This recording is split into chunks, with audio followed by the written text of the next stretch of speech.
Now the Badgers are battling for a Big Ten championship tonight, the latest from Indianapolis. And we take a look at the unique art being made by Thurber Park's first artist in residency. Plus, could the Wisconsin State Patrol be the career for you? What the agency is looking for. From the Channel3000.com Alert Center, this is News 3 Now at 10. Thanks for joining News 3 Now at 10. I'm Amanda Quintana. The Badgers are trying to shock the college football world tonight at the Big Ten Championship. Wisconsin is making its first title game appearance in 2 years. The Badgers' opponent is #1 Ohio State, who beat Wisconsin 38-17 back in October. A Wisconsin win likely sends the Badgers to the Rose Bowl in Pasadena. While thousands of Badger fans are down in Indianapolis tonight, plenty of downtown Madison bars are hosting watch parties for the game. Adam Dexter is at SCONNIE Bar on Regent Street, where fans have been going wild during the game all night. Adam? Yeah, Amanda, it's been a bit of a 180 as terms of emotion tonight here at SCONNIE Bar. In the first half, fans were definitely enjoying themselves, and they had a lot to cheer for us. The Badgers were up 21-7 at the half. Lots of singing and lots of dancing, but since the second half started, not quite as much. And things are definitely very nervous here at SCONNIE Bar. Very nervous energy, but these fans still know they've got about 9 minutes left of game time to hopefully turn this one around. But again, definitely a 180, but fans here still very, very hopeful the Badgers can turn this one around and pull this game out. They're still there waiting and seeing. Thank you so much, Adam. The Rock County Sheriff's Department is investigating a report of shots fired on Highway 11 near Janesville. Dispatch says the call came in around 8:30 from the 2900 block of South Highway 11. The DOT says all southbound lanes are expected to be closed for about 2 hours. A man is dead after an accident at the Sub-Zero building in Fitchburg last night. Fitchburg police responded to the 6000 block of Basswood Drive around 8:15 for a report of a man trapped in a piece of manufacturing equipment and not breathing. Firefighters were able to extricate him, but he was pronounced dead. Police and OSHA are still investigating the incident, but believe it was an accident. There was an active scene along Carpenter Street on the east side of Madison today as police responded to a call for a possible explosive. Police tell us it turned out to be an old training missile with no charge. They took precautions and removed it from the area. They say there was no threat to the public. Let's turn it over to Dave Caulfield now with your first alert forecast. Not too bad of a day today, Dave, but we are preparing for the cold. Yeah, much colder as we get into the middle of next week, Amanda, but I do think we'll be mild once again into tomorrow. Today, though, not too bad. Temperatures in the upper 30s for highs. Right now in Madison on the Edgewater Skycam, currently at 34 degrees. I think those temperatures are staying pretty steady in the mid-30s tonight and into the overnight hours with partly to mostly cloudy skies. Temperatures are in the mid-30s in Lone Rock, upper 30s in Boscobel and Prairie du Chien, and lower 30s in Monroe and Platteville. Your day planner, so we're really not moving all that much in temperature land as we head into tomorrow, but then by the afternoon, I think those highs are in the mid-40s under cloudy skies. Outside chance of a quick shower, but better precipitation chances arrive on Monday. We'll track that hour by hour, plus talk about that cold stretch of weather on the way in your first alert forecast in just a few minutes. Thank you, Dave. More local news now. 4 people are in custody in Rock County after a person allegedly pulled a gun on a group of people early this morning. Beloit police responded to the 900 block of 4th Street around 12:30 for a report of a person with a gun. A car that matched the description given to police drove away, starting a chase through Beloit and South Beloit. Police say the car eventually hit a squad car just off Highway 75. 4 people were arrested, including 2 teenage boys, along with 19-year-old Alexa Torres, who's facing charges in Illinois for driving when the car hit the squad car, and 26-year-old Donta Evans Pound, who was taken into custody for possession with intent to deliver cocaine and marijuana. A Boscobel man has been charged with 5 counts of possession of child pornography. Officials executed a search warrant on Zachary Drezen's residence Wednesday. The investigation was led by the Wisconsin Department of Justice's Internet Crimes Against Children Task Force and the Grant County Sheriff's Office. Police have identified the man killed in yesterday's fatal crash on Highway 33 as 66-year-old Charles Schultz. Officers say Schultz died from injuries he suffered in the head-on crash when a 19-year-old driver crossed the center line and collided with his car. Schultz was not wearing his seatbelt at the time of the crash. The Waupun Police Department is investigating an animal cruelty complaint that was posted on Facebook 2 months ago. Officials say they were made aware of the complaint while investigating a theft complaint last night at the same residence. Police say charges will be passed along to the DA's office if there is proof of a crime committed. The dog in question was checked on and appears to be in good health without injuries and has been taken to a new home. Thurber Park is hosting its first Artist in Residency. The neighborhood embedded artist residency is a joint project between the Madison Arts Commission and the Bubbler at Madison Public Library. Gabriella Becerra shares what the artist will be creating in this new space.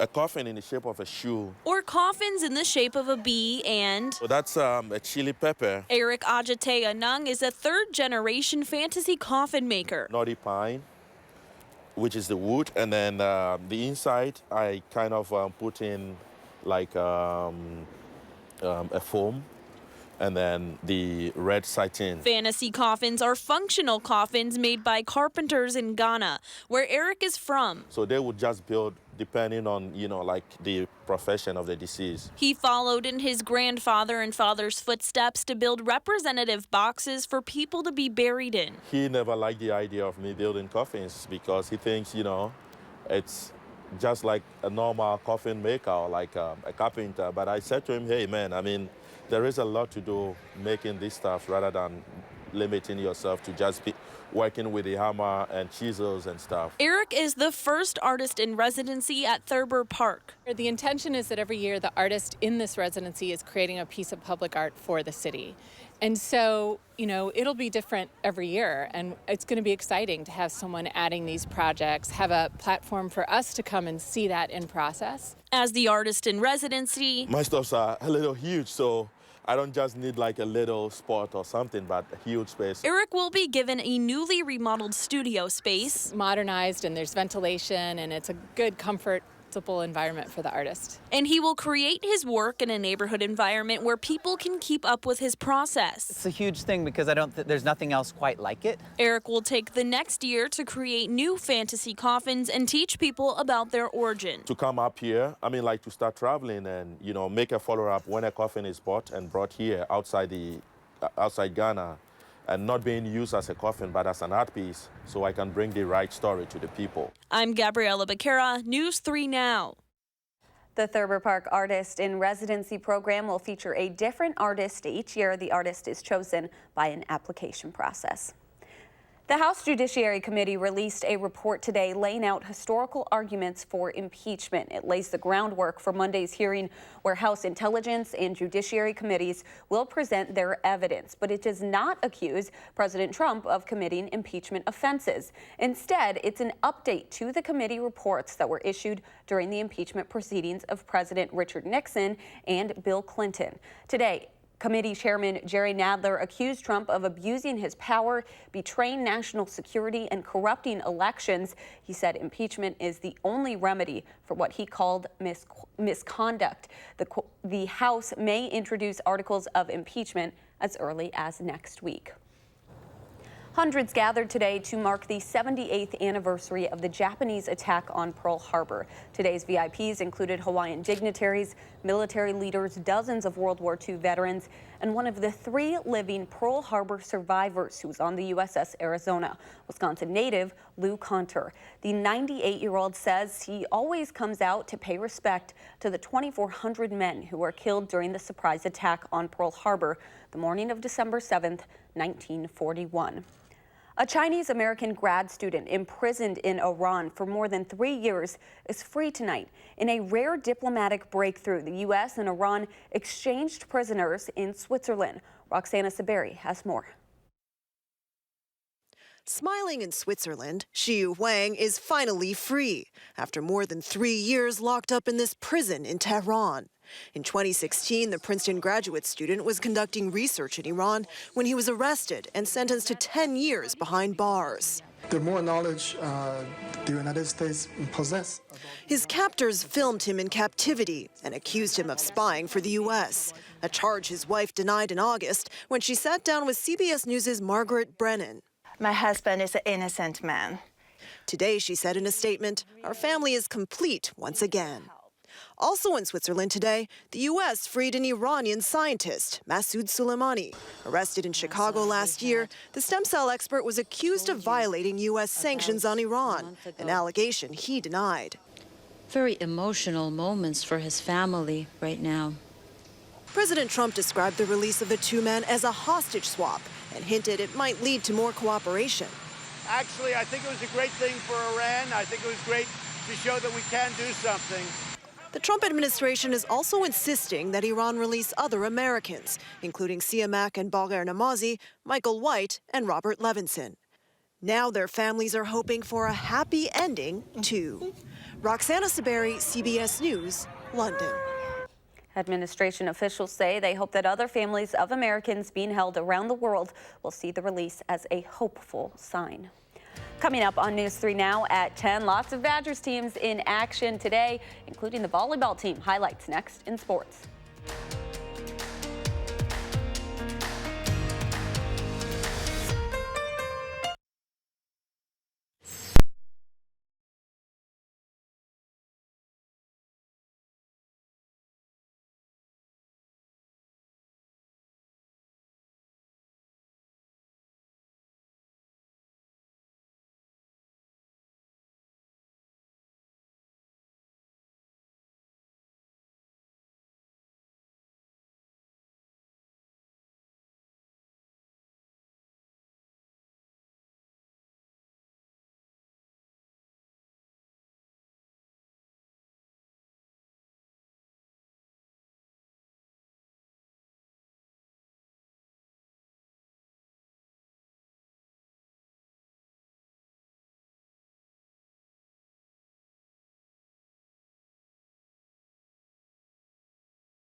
Well, 130 college football teams played 12 games, and only 16 of them get to play game number 13. The Badgers are one of them, 8th-ranked Wisconsin playing #1 Ohio State in the Big Ten Championship as we speak. A lot of surprises around the country today in terms of other conference championship games.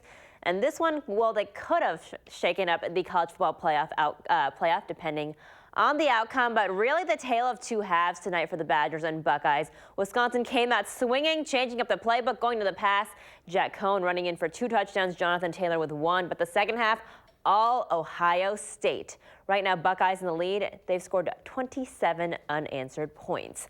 The volleyball team in the postseason as well, second round of the NCAAs. The Badgers swept Illinois State yesterday, and Kelly Sheffield and his squad facing UCLA today.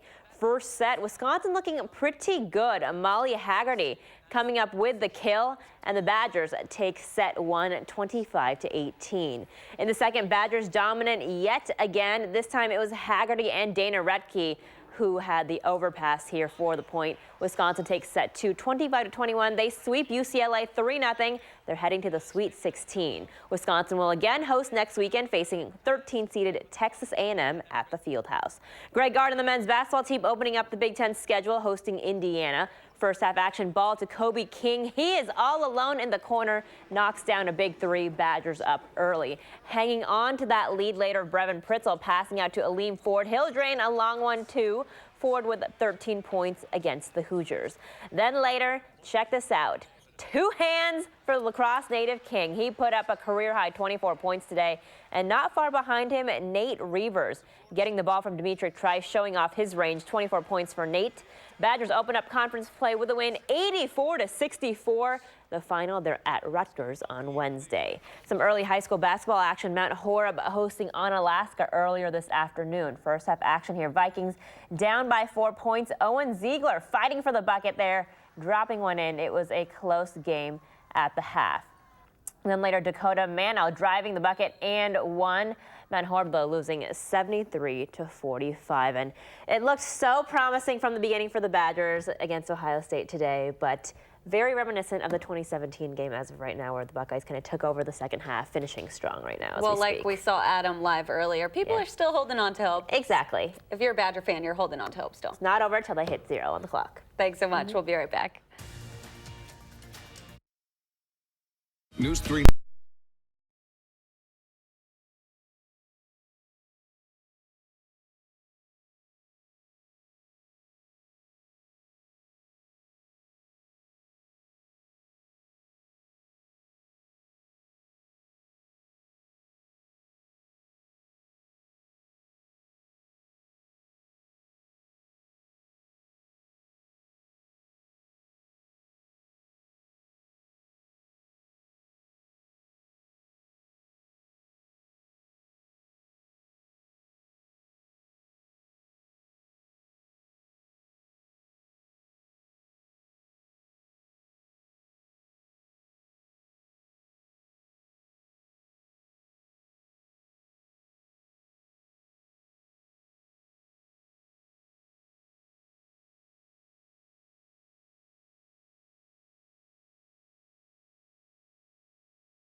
Welcome back. The Wisconsin State Patrol is hiring, looking for people who can add a variety of experiences and backgrounds to the team. Emily Burdett has more on what the future of troopers may look like. A day in the life of a state trooper, you never know how many lives you might save, is never quite the same. 12 eastbound at Kickapoo Road. Trooper Dustin Johanning knows martial arts and can effectively assist in a car chase. But growing up on a farm didn't prepare him with those skills. My major is ag business, and I had always kind of seen troopers go by and stuff, and I was like, man, that'd be really cool to be a trooper one day. I always wanted to be part of something bigger than myself. Today, the DeForest State Patrol Post hosted an open house for anyone interested in learning about career opportunities within the department. And for some, becoming a trooper is just the start. I am one of the supervisors in a specialty unit called the Technical Reconstruction Unit. You may get a call in the middle of the night to travel 100 miles to meet people that you've never met before, to deal with a critical incident. Officers say you don't need combat skills coming in.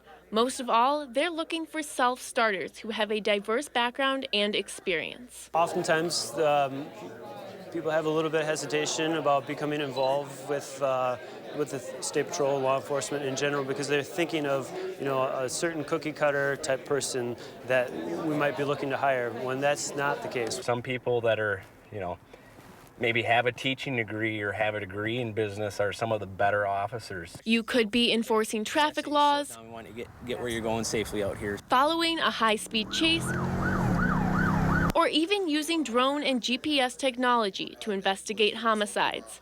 But beyond keeping the peace, state troopers are leaders in our community. So there's a little kid in the car, so this is a good chance to do some community policing, Just something, to remember us by. You don't have to want to be a cop your entire life. Maybe it was you just decided that you wanted to be part of something bigger. Emily Burdett, News 3 Now. The application deadline is January 12th. Selected troopers will start a 6-month paid training process in July. You can apply for the position on the Wisconsin DOT website. Let's get a look at your first alert weather with Dave Caulfield. We've got our eyes on the start of the work week. It is going to be cold. Yeah, big changes are on the way starting on Monday, but it's been more of the same the last week or so, and if we keep getting sunsets like this, I'm all for the same thing over and over again. Check out this sunset with the Capitol here. Chris sending this in. Thank you so much for sending this our way. 3 things to know, and it will get quite busy in the weather department, I think, by the time we get to the start of the work week. Tomorrow we'll be in the mid-40s, so mild once again. We will be a little bit on the breezy side. Some of us getting close to that windy threshold for tomorrow. So if you are hanging up those holiday lights tomorrow outside, just be careful. That ladder may be swaying back and forth at times. We'll see the rain transition to snow on Monday. We're expecting minor impacts there.